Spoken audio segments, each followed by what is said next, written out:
There's new information tonight about a man accused of raping a teenage girl after a concert at Circuit of the Americas.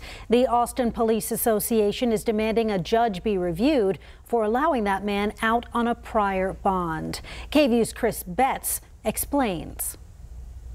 37-year-old Paul Tincher, now accused of raping a 17-year-old girl, has a criminal history spanning 2 decades that includes convictions for driving while intoxicated and aggravated assault.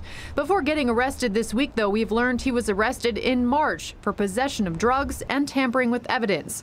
A Travis County judge let him out on a personal recognizance bond. That means Tincher didn't pay anything to get out on bail, just a small processing fee and the written promise to appear in court as required. In a situation like this, where you give someone with a long criminal history a PR bond, I think it's ridiculous. And again, this judge needs to be looked at and asked why they gave a PR bond. President of the Austin Police Association, Ken Cassidy, says officers are frustrated because he says they're seeing more violent offenders with criminal histories getting PR bonds from judges. Putting out in social media which judges here in Travis County are giving these PR bonds and who they give them to. And whether this risk in this case was foreseeable or not is something a judge would have to evaluate when considering the bond to begin with. Attorney Charlie Baird served as a Travis County judge until 2011. He also set bonds during his time on the bench. A very high rate of individuals that do in fact show up to court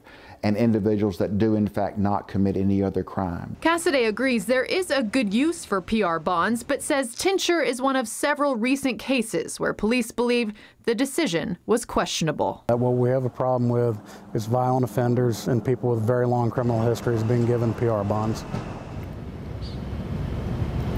And Quita, that retired judge, tells me he does believe that Travis County issues the highest number of PR bonds in the entire state. Tonight, the accused rapist Tincher is back here inside the Travis County jail, now on a $100,000 bond. Quita?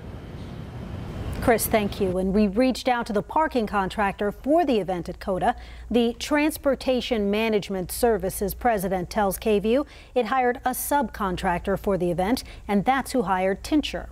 TMS says its current vendor is supposed to run background checks for any employees provided for these events.